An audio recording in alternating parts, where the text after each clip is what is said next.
ಬರ್ತಾ ಇದೆ ಡೆವಿಲ್ ಮಾಡಬೇಡಿ ಕಿಂಡಲ್ಲು, ಕೇಳಬೇಡಿ ಯಾರಲ್ಲೂ ಏನು ಇಲ್ಲ ಕಮಾಲ್.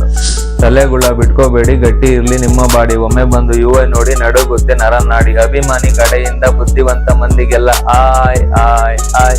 ನಾನು ಉಪ್ಪಿ ಅಭಿಮಾನಿ, ಬೇಗ ಬಂದು ಮೂವಿ ನೋಡಿ. ಬಾಯ್ ಬಾಯ್ ಬಾಯ್.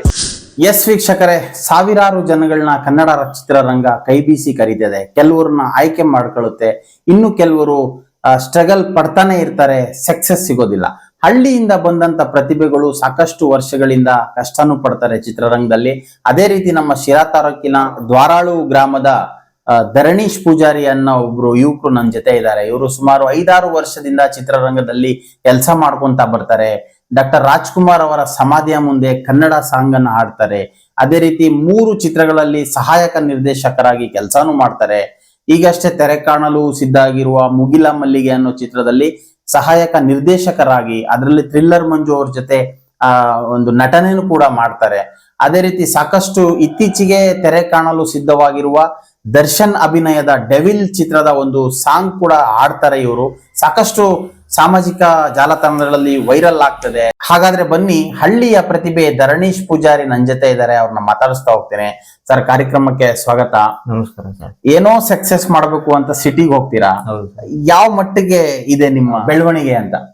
ಸದ್ಯ ದೇವ್ರ ದಯೆಯಿಂದ ಸದ್ಯಕ್ಕೆ ಚೆನ್ನಾಗಿ ಸಾಗ್ತಾ ಇದೆ ಸರ್. ಏನಿವತ್ತು ದರ್ಶನ್ ಸರ್ ಅಭಿಮಾನಿಗಳಿದಾರೆ, ಅವ್ರ ಹೆಸರು ನಾನು ಹೇಳ್ಬೇಕು ಇವತ್ತು. ಮೊದಲನೇದಾಗಿ ನಾನು ಏನ್ 6-7 ವರ್ಷ ಕಷ್ಟಪಟ್ಟು ಇಂಡಸ್ಟ್ರಿನಲ್ಲಿ ಸಹಾಯ ಅಸೋಸಿಯೇಟ್ ಡೈರೆಕ್ಟರ್ ಆಗಿ ಮತ್ತು ರಾಜ್ಕುಮಾರ್ ಸಮಾಧಿ ಅವ್ರ ಮುಂದೆ ಆಡಿದ್ದ ಹಾಡಾಗಿರ್ಬೋದು, UI ಮೂವಿಗೆ ಏನ್ ನಮ್ಮ ಉಪೇಂದ್ರ ಅವ್ರದ್ದು ಏನು ರಿಲೀಸ್ ಆಯ್ತು ಮೊನ್ನೆ UI ಮೂವಿ, ಆ ಮೂವಿ ಕೂಡ ಸಾಂಗ್ ಬರ್ದು ಮೂವಿನಲ್ಲಿ ಇಲ್ಲ, ಬಟ್ ಹೊರಗಡೆ ಜನಕ್ಕೆ ಬಂದು ಮೂವಿ ನೋಡಿ, ಮೂವಿ ಯಾವ ತರ ಇದೆ, ಉಪೇಂದ್ರ ಅವ್ರು ಏನ್ ಹೇಳ್ತಾರೆ ಏನ್ ಹೇಳಲ್ಲ ಅನ್ನೋ ಒಂದು ಥಿಂಕಿಂಗ್ ಮೇಲೆ ನಾವು ಅವ್ರ ಅಭಿಮಾನಿ ಆಗಿರೋದ್ರಿಂದ ನಮ್ಮ ಒಂದು ಥಿಂಕಿಂಗ್ ಎಲ್ಲ ಒಂದು ಹಾಡು ಬರೆದ್ಬಿಟ್ಟು ಆಡಿದ್ವಿ. ಎಲ್ಲಾ ಕಡೆ ಸಾಕಷ್ಟು ವೈರಲ್ ಆಯ್ತು. ಡೆವಿಲ್ ಮೂವಿ ಏನು ದರ್ಶನ್ ಅವ್ರ ಮೂವಿ ಏನ್ ಬರ್ತಾ ಇದೆಯೋ ಆ ಮೂವಿ ಬರ್ದಿದ್ದ ಸಾಂಗು 19 ಲಕ್ಷ ಜನ ನೋಡಿ ಒಳ್ಳೆ ಯೂಸ್ ಆಗಿ ಎಲ್ಲಾ ಕಡೆ ವೈರಲ್ ಆಗಿತ್ತು.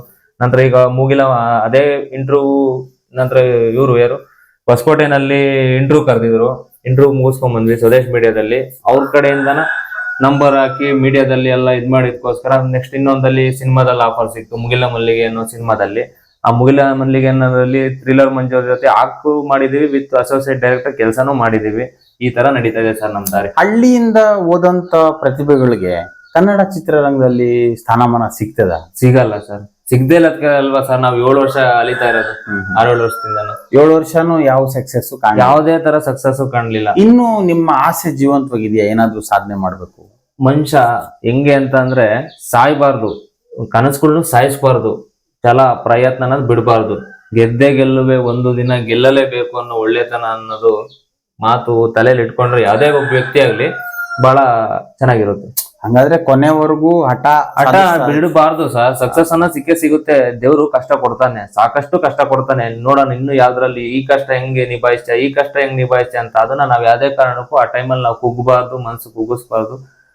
ಮನ್ಸನ್ನ ಅದೇ ಹೇಳ್ತಾ ಇಲ್ವಾ, ಒಂದೇ ದಿಟ್ಟ ನಿರಂತರ ಅನ್ನೋ ತರ ಹಠ ಬಿಡದಂಗ್ ಹೋದ್ರೆ ಖಂಡಿತ ಸಕ್ಸಸ್ ಸಿಗುತ್ತೆ. ಈಗ 6-7 ವರ್ಷ ಏನು ಯಾವ್ದೇ ತರ ಮೊಬೈಲ್ ಅಲ್ಲಿ ವಿಡಿಯೋಸ್ ಮಾಡ್ಕೊಂಡು ಕವನ ಕವಿತೆಗಳು ಬರ್ಕೊಂಡು ಸಾಕಷ್ಟು ನಾವು ಪ್ರಯತ್ನ ಪಟ್ಟು ಏನೆಲ್ಲ ಮಾಡಿದ್ವಿ, ಅದು ಏನು ನಮ್ಗೆ ಯಾವ್ದೇ ತರ ರೆಸ್ಪಾನ್ಸ್ ಏನು ಜನಗಳ ಕಡೆಯಿಂದ ಸಿಕ್ಕಿರ್ಲಿಲ್ಲ.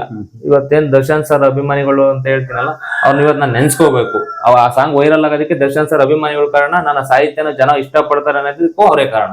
ಈಗ ಎಲ್ಲೋ ಒಂದ್ ಕಡೆ ದರ್ಶನ್ ಸರ್ ಅಭಿಮಾನಿಗಳು ಅಂದ ತಕ್ಷಣನೇ ಬರೇ ಮಾತೆ ಆಡ್ತಾ ಇದೀವಿ ಅಂತ ನಮ್ ವೀಕ್ಷಕರು ಅನ್ಕೊಂತಾರೆ. ಸೊ ಆ ದರ್ಶನ್ ಸರ್ ಸಾಂಗ್ ಏನ್ ಆಡಿದೀರಾ, ಅದ್ಯಾವ್ದು ಇಷ್ಟ ಆಯ್ತು, ಸೋಷಿಯಲ್ ಮೀಡಿಯಾದಲ್ಲಿ ವೈರಲ್ ಆಯ್ತು, ಸೊ ನಮ್ಮ ಮಾಧ್ಯಮದ ಮುಖಾಂತರ ನಿಮ್ಮ ವೀಕ್ಷಕರಿಗೆ ಹೇಳುವಂತ ಪ್ರಯತ್ನ ಖಂಡಿತ ಮಾಡೋಣ ಸರ್. ಅದ್ರಾಗ ಹೇಳಿ. ಬರ್ತಾ ಇದೆ ಡೆವಿಲ್ ಮಾಡಬೇಡಿ ಕಿಂಡಲ್ಲು, ಕೇಳಬೇಡಿ ಯಾರಲ್ಲೂ ಏನು ಇಲ್ಲ ಕಮಾಲು, ಸಾಧಿಸುವವರಿಗೆ ಇವರೇ ಪ್ರತ್ಯಕ್ಷ ಮೂರ್ತಿ, ಕನ್ನಡದ ಕೀರ್ತಿ, ಹೇಳಬೇಡಿ ನೀತಿ ದೇವರ ರೀತಿ. ಬರ್ತಾ ಇದೆ ಡೆವಿಲ್ ಮಾಡಬೇಡಿ ಕಿಂಡಲ್ಲು, ಕೇಳಬೇಡಿ ಯಾರಲ್ಲೂ ಏನು ಇಲ್ಲ ಕಮಾಲ್. ಟಿವಿಲೆಲ್ಲ ನೋಡ್ತಿರಲ್ಲ ಡಿ ಬಾಸ್ತೆ ಸುದ್ದಿ, ಸೆಲೆಬ್ರಿಟಿ ಮನ ಮುಟ್ಟಿ ಹರಿದ ಪ್ರೀತಿ ಶುದ್ಧಿ. ಬಾರೋ ಬಾರೋ ಬಾರೋ ಮಗು ಫ್ರೆಂಡ್ ಶೋದಲ್ಲಿ ಥಿಯೇಟ್ರಿಗೆ, ಇಂಟ್ರು ಮಾಲ್ ವೇಡಗುರು ಮುಗಿಯೋ ತನಕ ಮೂವಿಗೆ. ಡಿ ಬಾಸು ಗತ್ತು ಇಂಡಿಯಾಕ್ಕೆ ಗೊತ್ತು, ಆಗ್ಬೇಡ ಮಗ ನೀನು ಕನ್ಫ್ಯೂಸು ಯಾವತ್ತು, ಕಷ್ಟಕ್ಕೆ ಕರಗು ಕೊಯ್ನೂರು ಮುತ್ತು, ಕಾಯಕವೇ ದೇವರು ಮರೆಯದಿರು ನಿಯತ್ತು, ಪ್ರತಿ ಮನೆಗೂ ಇವರೇ ಸಂತಸದ ಸಂಪತ್ತು.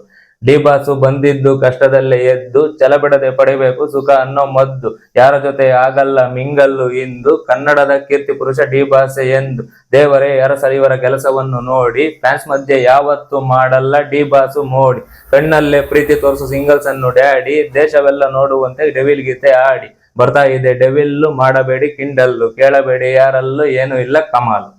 ಎಸ್, ದರ್ಶನ್ ಅಭಿಮಾನಿಗಳಿಗೆ ಇದೊಂದು ಉತ್ತಮವಾದಂತ ಒಂದು ಗೀತೆ ಇವ್ರು ಹೇಳಿದ್ದಾರೆ. ಸೊ ದರ್ಶನ್ ವಿರೋಧಿಸೋರ್ಗೆ ಈ ಒಂದ್ ಸಾಂಗ್ ಅಲ್ಲಿ ಉತ್ತರ ಕೊಟ್ಬಿಟ್ರು ಅವ್ರ ಅಭಿಮಾನಿಗಳು. ಸೊ ತುಂಬಾ ಚೆನ್ನಾಗಿದೆ ಸರ್. ಇನ್ನು ಯಾವ್ಯಾವ ಸಾಂಗ್? ನೆಕ್ಸ್ಟ್ ಡೆವಿಲ್ ಸಾಂಗ್ ಆಗಿದ ತಕ್ಷಣ ಯುಐ ಮೂವಿಗೆ ಅಂತಂದ್ ಹೇಳ್ಬಿಟ್ಟು ಮಾಡಿದ್ವಿ. ಉಪೇಂದ್ರ ಅವ್ರದ್ದು. ಉಪೇಂದ್ರ ಅವ್ರದ್ದು. ಓಕೆ. ತಲೆಗುಳ ಬಿಟ್ಕೋಬೇಡಿ ಗಟ್ಟಿ ಇರ್ಲಿ ನಿಮ್ಮ ಬಾಡಿ, ಒಮ್ಮೆ ಬಂದು ಯುಐ ನೋಡಿ ನಡುಗುತ್ತೆ ನರನಾಡಿ, ಹೇಳ್ತಿರೋದೆ ನಿಮ್ಮ ಕತೆ ಜಾಸ್ತಿ ಇರ್ಲಿ ಬುದ್ಧಿಶಕ್ತಿ, ಟ್ಯಾಲೆಂಟ್ ವೈಲೆಂಟ್ ಎಲ್ಲ ಇದೆ ಬಾಸ್ ಹತ್ರ, ತಲೆಗುಳ ಬಿಟ್ಕೋಬೇಡಿ ಗಟ್ಟಿ ಇರ್ಲಿ ನಿಮ್ಮ ಬಾಡಿ, ಒಮ್ಮೆ ಬಂದು ಯುಐ ನೋಡಿ ನಡುಗುತ್ತೆ ನರನಾಡಿ, ಅಭಿಮಾನಿ ಕಡೆಯಿಂದ ಬುದ್ಧಿವಂತ ಮಂದಿಗೆಲ್ಲ ಆಯ್ ಆಯ್ ಆಯ್, ನಾನು ಉಪ್ಪಿ ಅಭಿಮಾನಿ ಬೇಗ ಬಂದು ಮೂವಿ ನೋಡಿ ಬಾಯ್ ಬಾಯ್ ಬಾಯ್, ಈ ತರ ಹಿಂಗ್ ಬರ್ದಿದ್ವಿ. ಅದು ನೆನ್ಪಿಲ್ಲ, ಫೋನಲ್ಲಿ ತೆಗ್ದು ಹೇಳಿ ಅಂದ್ರೆ ಹೇಳ್ತೀನಿ. ಓಕೆ ಸರ್, ಇರ್ಲಿ ಬಿಡಿ. ಇದು ಇನ್ನೊಂದೇನಪ್ಪಾ ಅಂತಂದ್ರೆ, ಈಗ ನೀವು ಏನ್ ಅಚೀವ್ ಮಾಡ್ಬೇಕು ಅಂತ? ಸರ್ ಅಸಿಸ್ಟೆಂಟ್ ಡೈರೆಕ್ಟರ್ ಒಂದ್ 6 ವರ್ಷ ಕೆಲಸ ಮಾಡಿದೀನಿ 3 ಪಿಕ್ಚರ್ ಅಲ್ಲಿ. ನೆಕ್ಸ್ಟ್ ನಾವೇ ಒಂದ್ ಮೂವಿ ಮಾಡ್ಬೇಕು ಅಂತ ಹೇಳ್ಬಿಟ್ಟು ಸಾಕಷ್ಟು ಬಜೆಟ್ ಪ್ರಾಬ್ಲಮ್, ಎಲ್ಲಾ ಕಡೆ ಸಮಸ್ಯೆ ಅಂತ ಅಂದಾಗ ಈಗ ಇಷ್ಟು ದಿವಸ 6-7 ವರ್ಷ ಆದ್ರೂ ನಮ್ಗೇನೋ ಒಂದ್ ದಾರಿ ಸಿಕ್ಕಿಲ್ಲ ಅಂದ್ರೆ ಮೇನ್ ಮನಿ ಪ್ರಾಬ್ಲಮ್. ಮನಿ ಇದ್ದಿದ್ರೆ ನಾವ್ ಏನಾದ್ರು ಒಂದು ಇಲ್ಲ ನಾವೇ ಪ್ರೊಡ್ಯೂಸ್ ಮಾಡ್ಕೊಂಡು ಒಂದ್ ಶಾರ್ಟ್ ಮೂವಿನೋ ಇನ್ನೊಂದು ಮತ್ತೊಂದು ಮಾಡ್ಬಿಟ್ಟು ಸರಿಗಮಪ ಶೋ ಆಗಿರ್ಬೋದು, ಕನ್ನಡ ಕೋಗಿಲೆ ಆಗಿರ್ಬೋದು, ಸೂಪರ್ ಮಿನಿಟ್ ಆಗಿರ್ಬೋದು, ಎಲ್ಲಾ ಕಡೆಗೂ ಕೆಲಸ ಮಾಡಿದೀನಿ. ಸರಿಗಮಪ ಶೋ ನಲ್ಲಿ ನನಗೆ ಬೇಜಾರಾಗ್ತಾ ಇರೋದೇನಂದ್ರೆ ಟಿವಿನಲ್ಲಿ ಹೇಳೋದು ಅಂತ ಹೇಳ್ಕೊಂತಾರೆ ಅವ್ರ ಪ್ರೋಗ್ರಾಮ್ ಅಲ್ಲಿ, ನಾವ್ ಅಲ್ಲೆಲ್ಲ ಸಾಕಷ್ಟು ಅಲ್ದಾಡೋದು ಯಾವ್ದೇ ತರ ನಮಗೆ ಅವಕಾಶ ಸಿಕ್ಕಿಲ್ಲ. ದಯವಿಟ್ಟು ಇದೊಂದ್ ಮಾತು ಹೇಳಕ್ ಇಷ್ಟಪಡ್ತೀನಿ ನಾನು. ಅಷ್ಟೇ ಸರ್, ಅದ್ ಬಿಟ್ರೆ ಬೇರೆ ಎಲ್ಲಾ ಕಡೆ ಕೆಲಸ ಅನುಭವ ಅನ್ನೋದು ಹೆಚ್ಚಾಗಿದೆ, ತುಂಬಾ ಅಂದ್ರೆ ತುಂಬಾ ಹೆಚ್ಚಾಗಿದೆ. ಸೊ ದಾರಿನೂ ಸಿಕ್ಕಿದೆ. ಸಾಕಷ್ಟು ಜನ ಹಳ್ಳಿ ಪ್ರತಿಭೆಗಳಿಗೆ, ಹಳ್ಳಿಯಲ್ಲಿ ಬಂದಿರುವಂತ ಪ್ರತಿಭೆಗಳಿಗೆ ಬೆಂಬಲಿಸುವಂತ ಕಲಾವಿದರು ಕೂಡ ಇನ್ನೂ ನಮ್ಮ ಚಿತ್ರರಂಗದಲ್ಲಿ ಜೀವಂತವಾಗಿದ್ದಾರೆ. ಸರ್.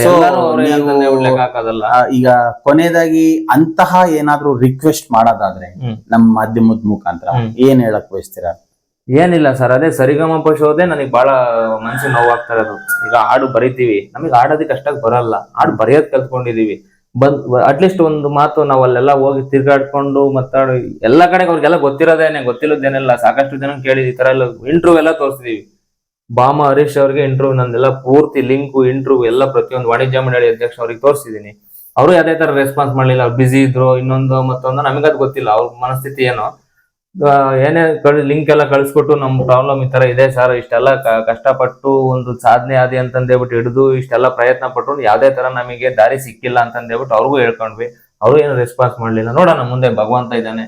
ನಿಮ್ ಇಂಟರ್ವ್ಯೂ ಮುಖಾಂತರನಾದ್ರೂ ಯಾರಾದ್ರೂ ಏನಾದ್ರು ಅವಕಾಶ ಕೊಡೋ ತರ ಸಿಕ್ಕಿದ್ರು ಸಂತೋಷ. ಅಷ್ಟೇ ಸರ್. ಈಗ ಮತ್ತೆ ನೀವು ಬೆಂಗಳೂರಿಗೆ ಹೋಗೋದು ಯಾವಾಗ? ಅದೇ ಸರ್, ಇವಾಗ ಮೂವಿ ಈಗ ಮುಗಿಲ ಮುಲ್ಲಿಗೆ ಏನ್ ಮೂವಿನಲ್ಲಿ ಥ್ರಿಲ್ಲರ್ ಮಂಜು ಅವ್ರ ಜೊತೆ ಸ್ಕ್ರೀನ್ ಶೇರ್ ಮಾಡಿದೀವಿ, ಮತ್ತೆ ವಿತ್ ಅಸೋಸಿಯೇಟ್ ಡೈರೆಕ್ಟರ್ ಕೆಲಸನೂ ಮಾಡಿದೀವಿ. ಅದು ಮುಗ್ದು ಏನು ನೆಕ್ಸ್ಟ್ ಮಂತ್ ರಿಲೀಸ್ ಆಗುತ್ತೆ ಅಂತ ಹೇಳ್ತಾ ಇದಾರೆ. ಅದು ಮುಗಿದ್ಮೇಲೆ ಮತ್ತೆ ಯಾವ ತರ ನಮಗೆ ಅವಕಾಶಗಳು ಸಿಗ್ತವೆ ಅದ್ರ ಮೇಲೆ ಡಿಪೆಂಡ್ ಆಗ್ಬೇಕು ಅಂತ ಹೇಳ್ಬಿಟ್ಟು ಸದ್ಯ ಊರಲ್ಲಿ ರಾಜ್ಯದ ಜನ ಆ ಸಿನಿಮಾ ಚೆನ್ನಾಗಿ ನೋಡಿ ಬೆಳೀತು ಅಂತಂದ್ರೆ ನಿಮಗೆ ಅವಕಾಶ ಸಿಗ್ತದೆ. ಅದೇ ಎಲ್ಲೋ ಒಂದ್ ಕಡೆ ಯಾವುದೇ ಒಂದು ಫೀಲ್ಡ್ ಆಗಿರ್ಬೋದು, ಚಿತ್ರರಂಗ, ರಾಜಕೀಯ, ಕ್ರೀಡೆ, ಎಲ್ಲ ನಾವು ಬೆಳೆದ್ಮೇಲೆ ನಮ್ಮ ಹತ್ರ ಎಲ್ಲರೂ ಬರೋದು. ಹೌದೌದು, ನಾವು ಬೆಳೆಯೋವರೆಗೂ ಕಷ್ಟನೇ ಇದೆ, ತುಂಬಾ ಕಷ್ಟ. ಸೊ ಆ ಕಷ್ಟ ಇವತ್ತು ನಾವು ಹೊಟ್ಟೆಯಲ್ಲಿ ಇಟ್ಕೊಂಡು ತಲೆಯಲ್ಲಿ ಇಟ್ಕೊಂಡು ಛಲ ಅನ್ನೋದನ್ನ ಹೋಗ್ಬೇಕು. ಆ ಒಂದು ಕಷ್ಟ ಪಡುವಂತಹ ತಾಳ್ಮೆ ನಿಮಗೆ ದೇವ್ರು ಕೊಟ್ಟಿದೆಯಲ್ಲ, ಅದು ಖಂಡಿತ ಮುಂದಿನ ದಿನಗಳಲ್ಲಿ ಒಳ್ಳೇದಾಗುತ್ತೆ. ಸೊ ನೋಡಿದ್ರಲ್ಲ ವೀಕ್ಷಕರೇ, ಹಳ್ಳಿಯಲ್ಲಿ ಇದ್ದಂತ ಪ್ರತಿಭೆಗಳು ಎಷ್ಟು ಸಂಕಷ್ಟದಿಂದ ಚಿತ್ರರಂಗದಲ್ಲಿ ಒಂದು ಹೆಸರು ಮಾಡಬೇಕು ಅಂತ ಬೆಳಿತಾರೆ. ಅವ್ರಿಗಾಗುವಂತ ಅಡೆತಡೆಗಳ ಬಗ್ಗೆ ಇವರು ಮಾತಾಡಿರುವಂತದ್ದು. ಇಂತಹ ಬಹಳಷ್ಟು ಪ್ರತಿಭೆಗಳು ನಮ್ಮ ಗ್ರಾಮೀಣ ಭಾಗದಲ್ಲಿ ಇರುವಂತದ್ದು. ಸೊ ಸದ್ಯದ ಪರಿಸ್ಥಿತಿಯಲ್ಲಿ ಈ ಪೂಜಾರಿ ಅವ್ರನ್ನ ನಾವು ನಿಮ್ಮನ್ನ ಪರಿಚಯ ಮಾಡಿಸುವಂತ ಕೆಲಸ ಮಾಡಿದೀವಿ. ಈ ವಿಡಿಯೋ ಇಷ್ಟ ಆಯ್ತು ಅಂತ ಅಂದ್ರೆ ಶೇರ್ ಮಾಡಿ. ಇದು ಕೂಡ ರಾಜ್ಯಾದ್ಯಂತ ಹೋಗ್ಲಿ, ಇಂಥ ಪ್ರತಿಭೆಗಳಿಗೆ ಎಲ್ಲೋ ಒಂದ್ ಕಡೆ ಅವಕಾಶ ಸಿಗಲಿ ಅನ್ನೋದೇ ನಮ್ಮ ಆಸೆ. ನೋಡ್ತಾ ಇರಿ ಸಿರಾ 24 ನ್ಯೂಸ್. ನಾನು ನಿಮ್ಮ ಬರ್ಗೂರ್ ಅರ್ಷದ್.